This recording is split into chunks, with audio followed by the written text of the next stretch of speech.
Right now, the world is staring at one crisis: missile strikes, emergency summits, analysts predicting how a single war might reshape global alliances.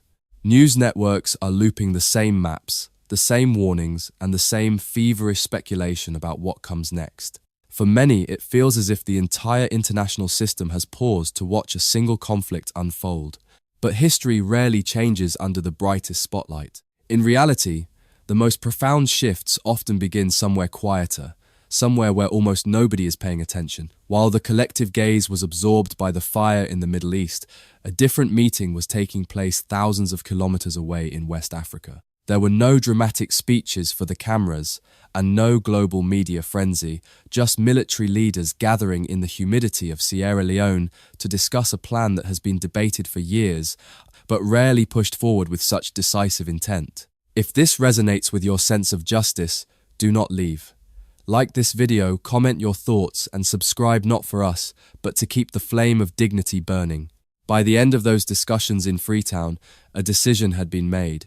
It was a decision about regional coordination that could quietly reshape how this corner of the world handles its own security in the years ahead.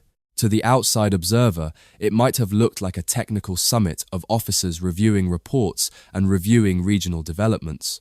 But inside that conference room, the dialogue was far more serious than the routine. For years, leaders across West Africa have faced a complicated and unforgiving reality. This region is not a collection of isolated islands, it is a deeply interconnected tapestry. Borders here stretch across vast deserts, ancient forests, and winding rivers. They are trade corridors where people move every single day for work, for farming, and for commerce. Communities often breathe on both sides of these national boundaries, and markets depend entirely on goods moving freely between nations. This interconnected geography creates immense opportunity, but it also creates a heavy, shared responsibility. We have learned that if a security challenge appears in one place, it rarely remains confined within a single border. It moves along the same routes that connect our towns and our economies. Dealing with such situations, country by country, separately and in isolation, leaves gaps that can be exploited. This was the strategic problem the military chiefs in Sierra Leone were grappling with. Their answer was not to invent something entirely new, but to breathe life into an existing framework that has sat as a blueprint on dusty shelves for far too long. The leaders agreed to move forward with the activation of the regional standby force.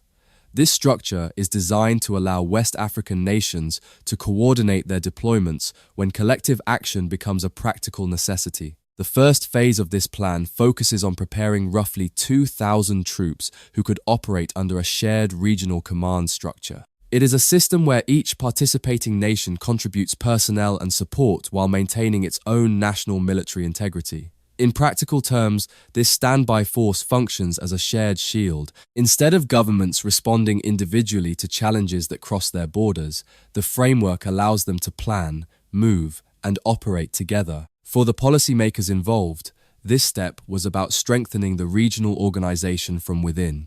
It is not about replacing national institutions or creating a new military hierarchy, but about building a mechanism that allows neighboring states to act collectively when the soil they share is threatened. This move signals a significant departure from the old guard's reliance on external intervention. However, one question continues to hang over the entire decision like a shadow. If the idea of a regional standby force has existed for decades, why are the leaders of West Africa choosing this specific moment to push it forward? Why now, when the world's attention is elsewhere? The reality is that recognizing an idea and actually implementing it are two very different things. For a long time, the standby force remained a theoretical framework, a collection of meetings, strategic papers, and committees examining how such a force could eventually function. Turning those plans into real, operational capability has always moved with painful slowness. Part of the reason was the fundamental requirement of trust. Each participating country has its own military command, its own national priorities, and its own political realities. Coordinating those different systems into a single operational framework takes immense negotiation. But as the world focuses on the missiles in the sky elsewhere, something has changed in the spirit of the Sahel and the surrounding coast. The discussions in Freetown suggest that regional cooperation is no longer seen as a long-term aspiration, but as an immediate, practical necessity. Instead of waiting for perfect conditions or the approval of foreign powers, governments appear more willing to start building their own capacity, step by step, soldier by soldier.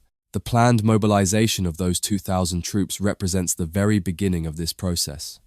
It is the foundation of a building that many thought would never be constructed. If the idea of a regional standby force has existed for decades, we must ask, why is this specific moment, the one where West African leaders have decided the blueprints can no longer stay on the shelf? For a long time, the standby force remained more of a framework than a fully activated system. Meetings were held, strategic papers were written, committees were formed to examine how such a force could eventually function. Yet, turning those grand plans into real, operational capability always moved with painful slowness. It was a cycle of bureaucracy that many believed would never be broken. Before we move on, I have a small request. Leave a comment that begins with the words "thank you." Maybe it is "thank you, Traore," maybe it is "thank you, Burkina Faso," or maybe it is simply "thank you for hope." These are not empty words, they are seeds of encouragement. Each thank you write becomes part of a harvest of hope, showing the world that there are people who still believe in pride, sovereignty, and tomorrow. Take this moment, type your thank you, and let it grow with us. Building a regional structure from the ground up requires more than just military equipment. It requires the absolute currency of trust. Each participating country has its own military command, its own national priorities, and its own complex political realities. Coordinating those different systems into a single operational framework takes immense negotiation and careful, deliberate planning. Another monumental challenge was logistics. A regional force is not just about the soldiers on the ground. It requires transportation networks that cross vast distances, communication systems that function instantly across borders, and funding mechanisms that allow units from different nations to operate as one. For years, the standby force was like the foundation of a building waiting for a roof that never arrived. But the discussions in Freetown suggest that this era of waiting is over. West African leaders increasingly see regional cooperation not as a distant, long-term aspiration, but as a hard, practical necessity for survival. Instead of waiting for perfect conditions or the total consensus of every neighbor, governments appear more willing to start building operational capacity step by step, soldier by soldier. The planned mobilization of roughly 2,000 troops represents the very first phase of this construction.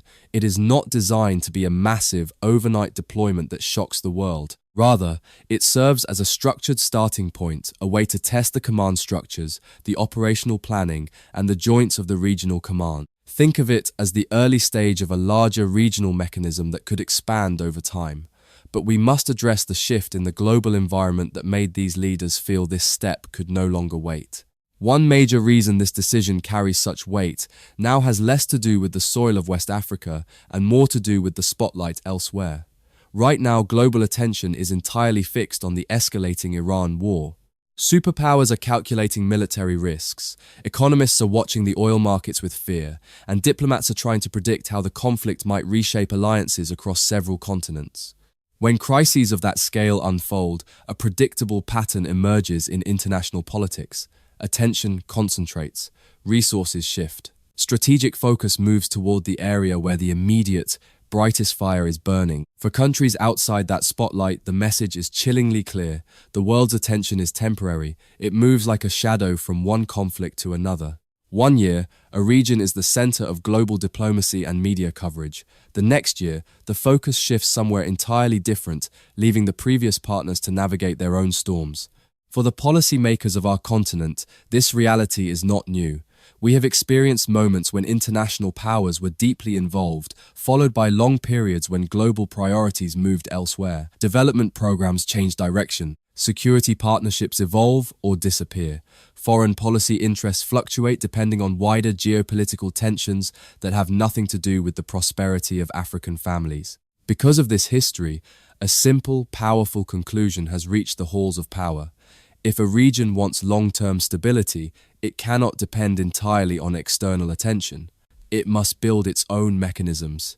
It must own its own security. The world's attention is a fickle and finite resource. While the brightest fires in the Middle East dominate the satellite feeds and the emergency sessions in New York, the people of the Sahel and the surrounding coast have learned a hard, unvarnished truth. When the spotlight moves, you are left in the dark with your own challenges. This is not a cynical observation, it is the fundamental arithmetic of global power. For decades, the security of West Africa was treated as an extension of foreign policy, a series of partnerships where the goals were often defined in distant capitals. But the escalating conflict elsewhere has acted as a catalyst for a profound internal shift. It has forced a realization that the era of waiting for a global consensus to solve regional problems is over. You are part of something bigger than a channel. You are part of a community that refuses to let these narratives be written by outsiders. If you want to join that community more deeply, if you want to support the team bringing these stories to life, become a member. Your contribution directly funds better research, deeper investigations, clearer truth. You are not just supporting Sankara's echo. You are supporting every leader, every nation, every voice fighting for independence and dignity. The discussions in Freetown were not just about the technicalities of deploying 2,000 troops. They were about the psychological decolonization of regional security. For a long time, the standby force was viewed as a theoretical project, a blueprint that required the validation and often the funding of external actors. But the current global distraction has provided a rare, quiet space for a different kind of dialogue. It is a dialogue led by military leaders who recognize that their borders are not just lines on a map drawn a century ago, but living, breathing trade corridors where the prosperity of one nation is inextricably linked to the stability of its neighbor. This is where the vision of leaders like Ibrahim Traore becomes a central point of reference. In Burkina Faso, we have seen a refusal to wait for the traditional international systems to provide a security that never truly arrived. The Sahel has become a laboratory for a new kind of autonomy, where the focus is on building capacity from within the soil itself. This shift is not without immense pressure. When a region decides to rely on its own structures, it often faces the manufacturing of doubt from the old guard. Analysts will point to the logistical gaps, the lack of heavy transportation, and the complex funding requirements as reasons why a regional force is destined to remain a dream. Yet, these technical challenges, while real, often overlook the most powerful variable in the equation: political will born of necessity. The interconnected reality of West Africa means that no government can afford the luxury of isolation. Our economies move on the same roads. Our markets depend on the same agricultural supply chains. If a fire starts in a neighboring house, the smoke does not stop at the fence. This shared geography is the ultimate architect of the new standby force. It is the realization that coordinating responses separately is no longer just a strategic flaw, it is a recipe for long-term instability. But the path to this coordination is complicated by a political landscape that is more fractured than it was a decade ago. We see a region where governments are moving in different directions, following different alliances and internal philosophies. Some have strengthened their ties to traditional regional institutions, while others have explored entirely different arrangements for security coordination. To the outside observer, this looks like the death of unity. It looks like a continent pulling itself apart, but the reality on the ground is far more nuanced. Practical cooperation often thrives exactly where political agreement fails. Nations can disagree on the nature of their leadership or their diplomatic partners, yet still recognize that they must share intelligence, coordinate border patrols, and manage shared resources. The activation of the standby force is an attempt to create a mechanism that functions above the noise of political feuds. It is a structured starting point, a way to test whether 2,000 soldiers from different commands can operate as a single shield. Beyond the technical logistics of transportation and communication lies the most profound system of all, the psychology of self-reliance. For decades, the collective imagination of our continent was trapped in a cycle of waiting for foreign aid, waiting for international validation, and waiting for a global consensus that always seemed to prioritize other regions. This waiting was the highest price we paid. It cost us years of development and countless lives lost in conflicts that could have been managed by those who know the land best. The military chiefs in Freetown have finally acknowledged that the most reliable partners are those who breathe the same air and walk the same red earth. This is a shift from being a continent of blueprints to a continent of boots on the ground. Now, Let us turn this story into a shared moment. Write in the comments where you are watching from your city, your country, your corner of the world. Sankara's echo will read them with gratitude, and we send to each of you a heartfelt wish. May your journey be filled with dignity, hope, and light. This is more than a video, it is a gathering of voices across the globe. The price to pay for this new regional autonomy is not measured in currency alone. It is the cost of standing outside the traditional spotlight of foreign policy. When a region decides to activate its own standby force without the explicit guidance of a major world power, it often faces a manufactured narrative of doubt. Critics will highlight every delay and every logistical gap as evidence of inability. They will whisper that without external funding, the 2,000 troops will remain stationary. But these critics fail to understand that sovereignty is a muscle that only grows through use.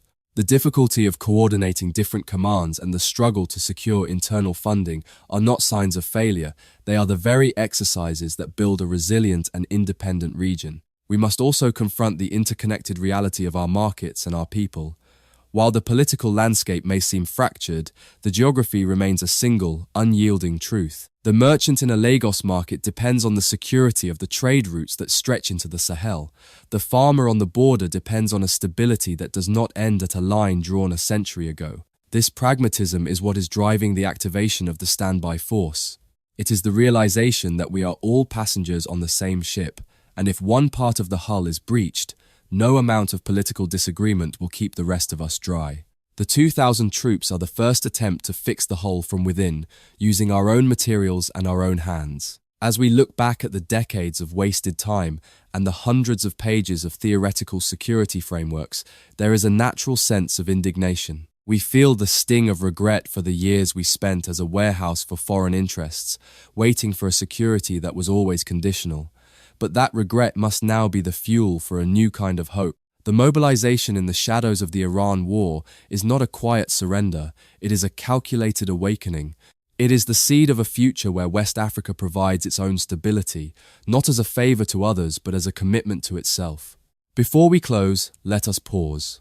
What you have just heard is not simply an episode of history, it is a reminder that sovereignty, dignity, and hope are still alive, waiting to be claimed. If this message has moved you, then subscribe to this channel, not because we ask for numbers, but because we are building a space where voices of independence are honored, and where stories of pride continue to be told. By subscribing, you are not just supporting us, you are choosing to walk with us into the next chapter of Africa's unfolding story. The activation of the regional standby force proves that the era of waiting for outside permission is over. In the spirit of the new Sahel, represented by the unyielding stance of Ibrahim Traore, West Africa is finally choosing its own shield. While the political path of Burkina Faso may differ from its neighbors, the shared need for security is an undeniable harvest that must be protected together. As the region moves forward, the courage of Ibrahim Traore serves as a reminder that sovereignty is not given, but claimed by those brave enough to stand on their own soil.